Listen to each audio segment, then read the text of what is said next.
अस्सलाम वालेकुम, I am Safir Khan and I hope आप तमाम भी खैरियत से होंगे। देखें, हर किसी की एक ड्रीम डेस्टिनेशन होती है, यानी हर पर्सन की अलग डेस्टिनेशन है, हर पर्सन का एक अलग ख्वाहिशात हैं कि वो किस कंट्री में जाके बसना चाहता है वहाँ पे, और किस कंट्री में जाके वो सेटल होना चाहता है। कुछ लोग चाहते हैं वो कनाडा में सेटल हो जाएं, कुछ चाहते हैं हम यूरोप में सेटल हो जाएं, इसी तरीके से। लेकिन उसका एक पाथवे है, अगर आप उस पाथवे को अपनाएंगे, उसी पाथवे पे आप वर्क करेंगे, उसी पाथवे पे आप अगर मेहनत करेंगे, तब आप वो अपनी डेस्टिनेशन हासिल कर सकते हैं, किसी भी कंट्री में जाके सेटल हो सकते हैं। ये लाजमी नहीं है कि आपको बहुत मेहनत करनी पड़े किसी भी कंट्री में जाके रहने के लिए, सेटल होने के लिए। बहुत से केसेस हमने देखे हैं जो कि पहली बार ही लोग उस कंट्री में जाके सेटल हो जाते हैं, वहाँ पे काम करना शुरू हो जाते हैं। और कई लोग ऐसे होते हैं जिनको ज़्यादा मुश्किलात आती हैं। यानी लाइफ़ है, लाइफ में आपको मुश्किलात आएंगी, आपने मुश्किलात से घबराना नहीं है, सिर्फ आपने अपनी मेहनत करते रहना है साथ साथ में। बट आप हर ट्राई में अपने आप को ख़ुद उसमें इम्प्रूव करेंगे। आप जैसे ही अपने आप को इम्प्रूव करते हैं साथ में, फिर आपके उसमें ज़्यादा चांसेस होते हैं कि आप वहाँ से सेटलमेंट हो जाए आपकी, फिर आप वहाँ पे मूव कर जाते हो। कई लोग जाते हैं वहाँ पे जॉब्स में अप्लाई करके जाते हैं और वहाँ पे मूव अपनी कंट्री से अप्लाई करते हैं, यानी कि ऑनलाइन इंटरनेट से अप्लाई करते हैं जॉब्स में, और किसी भी कंट्री में जाके वहाँ पे सेटल हो जाते हैं। आज हम डिस्कस करेंगे फ़िनलैंड का सीज़नल वर्क वीज़ा, जो कि मैं समझता हूँ बहुत इजी है, जिसमें ज़्यादा क्वालिफ़िकेशन आपकी रिक्वायरमेंट्स नहीं चाहिए। बिकॉज़ ये सीज़नल वीज़ा है, आपको इसमें सीज़नल जॉब्स करनी पड़ती हैं। सीज़नल जॉब से पहले आपको पता होना चाहिए कि कौन सी जॉब होती हैं सीज़नल जॉब, जो कि वहाँ पे जिसकी ज़्यादा डिमांड है।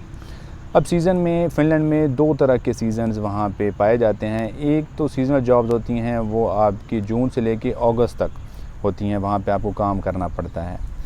एक दूसरा सीज़न है जो कि आपको मार्च से लेके फिर जून तक आपको जॉब्स की डिमांड होती है वहाँ पे। ये दो इसके डेडलाइंस हैं, दो इसका टाइम पीरियड है जिसमें आप टारगेट कर सकते हैं सीज़नल जॉब्स को। अब जैसे कि अभी अक्टूबर है, तो आप मार्च तक अपनी तैयारी कर सकते हैं, आराम से कर सकते हैं, अपने डॉक्यूमेंट्स वगैरह प्रिपेयर कर सकते हैं, और फिर वहाँ से ईज़िली आप अप्लाई करके वहाँ पे मूव हो सकते हैं। बट उसके लिए ज़ाहिर सी बात है, आपको थोड़ी सी मेहनत करनी पड़ेगी, थोड़ा सा उसमें प्रोसेस करना पड़ेगा और अपनी चीज़ों को क्लियर करना पड़ेगा। और उससे पहले आप अपनी प्रोफाइल अच्छी बनाएंगे, यानी आपके पास अगर कोई स्किल्स नहीं है, आप उन स्किल्स को ग्रूम करेंगे। अब इस सीजनल जॉब्स में कोई आपकी ज़्यादा स्किल्स रिक्वायरमेंट्स नहीं हैं। इसमें जो ज़्यादा जॉब्स होती हैं उसमें एक तो टूरिज़म की जॉब्स होती हैं, बिकॉज़ टूरिज़म की प्लेसेस हैं फ़िनलैंड में, तो काफ़ी इन सीज़न में टूरिज़म की जॉब्स ओपनिंग होती हैं। इसके अलावा फार्मर्स की, एग्रीकल्चर की और एनिमल केयर्स की, यानी कि वहाँ पे एनिमल्स हैं जो भी लोगों ने पाले होते हैं, उनकी केयर के लिए ज़रूरत होती है एम्प्लॉइज़ की, तो उनको वो फिर सीजनल जॉब्स में हायर करते हैं। अब सीजनल जॉब में आपको रेजिडेंस परमिट रिक्वायरमेंट्स होती हैं। रेजिडेंस परमिट आपको 3 से लेके 9 मंथ तक ये काम होता है सीजनल जॉब का। इसमें आप वहाँ पे काम करते हैं, आपको रेजिडेंस परमिट मिलता है, उसके बाद आप वहाँ पे ईज़िली काम कर सकते हैं, वहाँ पे रह सकते हैं, जॉब कर सकते हैं, इसके साथ आप ओवर टाइम कर सकते हैं। यानी आप सीजनल जॉब्स करते हैं और उसमें आपको पर आवर अगर हम एस्टिमेट लगाते हैं कि आपको वहाँ पे 15 यूरोज़ पर आवर मिल रहे हैं, या आपको सबसे कम अगर हम कंसिडर करते हैं, सबसे कम हम एज़ एन एग्ज़ाम्पल ले रहे हैं, तो आपको 10 यूरोज़ पर आवर मिलते हैं, तो आप ओवर टाइम करेंगे, ज़्यादा काम करेंगे, वीकेंड्स में काम करेंगे, आप अच्छी खासी अर्निंग कर सकते हैं। इसमें आप वेबसाइट भी देख सकते हैं, इसमें भी सारा सीजनल वर्क वीज़ाज़ के बारे में उन्होंने बताया हुआ है, जो जॉब्स वहाँ पे चाहिए इस टाइम पे, जो बंदे वहाँ पे चाहिए। ये जो वेबसाइट मैं आपके साथ शेयर कर रहा हूँ, इसको आपने ट्रांसलेट करना होगा। ये फिनिश लैंग्वेज में है, इसका ट्रांसलेट का ऑप्शन आ रहा होता है मेन्यू में, वहाँ से आप ट्रांसलेट कर सकते हैं। आप ख़ुद भी थोड़ा सा चीज़ों को देखा करें आप, बिकॉज़ क्वेश्चंस पूछते हैं, कमेंट्स में पूछते हैं कि ये लिंक अगर ओपन नहीं हो रहा। लिंक जैसे ही आप इसको ओपन करेंगे, उससे पहले आपकी एक वेरिफिकेशन लेता है, तो वो एक चेक बॉक्स सा बना हुआ है, आपने सिर्फ चेक बॉक्स पे क्लिक करना है, उसके बाद ये वेबसाइट आपके सामने ओपन हो जाती है।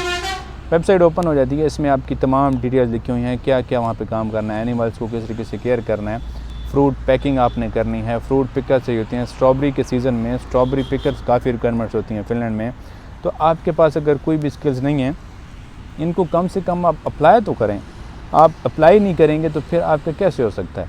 जब तक आप किसी चीज़ के लिए एफ़र्ट ही नहीं करेंगे, किसी चीज़ के पीछे नहीं जाएंगे, आप अपनी प्रिपरेशन नहीं करेंगे, तो आपको वो चीज़ कैसे मिल सकती है? कम से कम मैं आपको ये कहूँगा कि आपने इन चीज़ों को प्रिपेयर करके अप्लाई करना है। एप्लीकेशन इसमें सबमिट करनी है फिनलैंड की जानिब, फिर आपने इस तरीके से अपना पाथवे क्लियर करना है। अभी टाइम है, बिकॉज़ अभी कुछ मंथ्स रहते हैं इस प्रोसीजर में। आप अभी से अपने डॉक्यूमेंट्स बनाएं, अपना CV बनाएं यूरोप फॉर्मेट में, और अपने डॉक्यूमेंट्स प्रिपेयर करें। कहीं पे आपने काम किया हुआ है आप वहाँ पे कंसिडर कर सकते हैं, उनके लेटर्स आपके पास होने चाहिए। तरीका आपको बता दिया गया है कि ये जो लिंक्स हैं इनमें जाके अप्लाई करना है। इसके अलावा ये मैं आपके सामने एक वेबसाइट शेयर कर रहा हूँ। इसके अलावा और भी अगर आप देखेंगे इंटरनेट पे ऑनलाइन में तो आपको और भी वेबसाइट्स मिल सकती हैं, और अगर आपको इसमें कोई हमारी हेल्प भी रिक्वायरमेंट्स होगी फिर आप हमसे भी रब्ता कर सकते हैं। तो इस तरीके से ये प्रोसेस होगा। सीजनल वर्क वीज़ा होगा, 9 मंथ्स आप वहाँ पे रहेंगे, काम करेंगे, उसके बाद आप एक्सटेंड करेंगे। ठीक है कि बहुत से लोगों के जहन में होता है कि हम 9 मंथ्स जाएंगे उसके बाद फिर क्या होगा, हमारा वापस आ जाएंगे। तो हमने कोई भी नहीं देखा कि वो वहाँ पे गया हो एक दफ़ा और वापस आ गया हो। ज़ाहिर सी बात है, आप जिस जगह भी जाते हैं, जिस कंट्री भी जाते हैं, कोई भी वहाँ वापस जाने के लिए नहीं जाता, वहाँ पे आगे फर्दर मूव करता है। वहाँ पे आगे आप 9 मंथ्स वहाँ पे रहेंगे। 9 मंथ्स एक अच्छा खासा पीरियड है जिसमें अगर आपके पास कैपेबिलिटी हो और आप वहाँ पे सर्च आउट करें, वहाँ पे फैक्ट्रीज़ जाएँ, वेयर हाउसेस में जाएँ, स्टोर्स में जाएँ, आप मॉल्स में जाएँ, आपकी फील्ड के रिलेटेड जहाँ भी ऑफिसेज़ हैं, ऑर्गेनाइजेशंस हैं, वहाँ पे अगर आप जाएँ तो आपको ईज़िली जॉब्स मिल जाएंगी, और वो फिर स्पॉन्सर्ड जॉब्स होंगी, यानी कि वो आपको फिर वीज़ा प्रोवाइड करेंगे। आपको एक इन आउट करना पड़ेगा, यानी आप पाकिस्तान से हैं, अगर पाकिस्तान आपको आना पड़ेगा, फिर आप उस वीज़ा पे एज़ आ वर्क वीज़ा पे आप जाएंगे वहाँ पे फिनलैंड में, और वहाँ पे परमानेंटली काम करेंगे। वहाँ पे काम करेंगे, फिर आप 3 से 4 साल अगर काम करते हैं फिर आप अपनी फैमिली को शिफ्ट कर सकते हैं। तो ये एक तरीका है, ये उन लोगों के लिए जिनकी ज़्यादा इंग्लिश अच्छी नहीं है, जिनकी ज़्यादा एजुकेशन नहीं है, जिनके पास कोई ऐसी स्किल्स नहीं हैं, और वो पूछते हैं कि हमने यूरोप में जाना है फैमिली के साथ या फिर हमने कनाडा में जाना है फैमिली के साथ। तो पाथवे ये है, अगर आप कनाडा का आपका ड्रीम डेस्टिनेशन है तो फिर आप यूरोप में अगर पहले मूव हो जाएं तो आपके लिए यूरोप से कनाडा मूव होना फिर आसान हो जाएगा। ठीक है, आपने किसी भी कंट्री में ड्रीम डेस्टिनेशन जाना है तो आप उसको फ़र्स्ट प्रायोरिटी ना रखें, आप ऐसे रखें कि आप किसी भी कंट्री में पहले मूव हो जाएं, वहाँ से फिर आप दोबारा कोशिश करेंगे, फिर आप अपने ड्रीम डेस्टिनेशन पे पहुँच जाएंगे। तो ये सारा प्रोसेस है, इसमें कोई आपको हेल्प रिक्वायर्ड हो हमारी, आप हमसे रब्ता कर सकते हैं। नंबर आपके साथ शेयर कर दिया गया है व्हाट्सएप पे, आप उसमें रब्ता कीजिएगा। कोई भी आपको समझ नहीं आ रही चीज़ें, कोई आपने इन्फॉर्मेशन लेनी है, आपने फिर काउंसलिंग करानी है, पर्सनल असेसमेंट करानी है, आप हमसे रब्ता कर सकते हैं उस चीज़ के लिए। इस वीडियो में इतना ही, इंशाल्लाह नेक्स्ट वीडियो में मिलते हैं। अपना ख्याल रखिएगा। अल्लाह हाफ़िज़।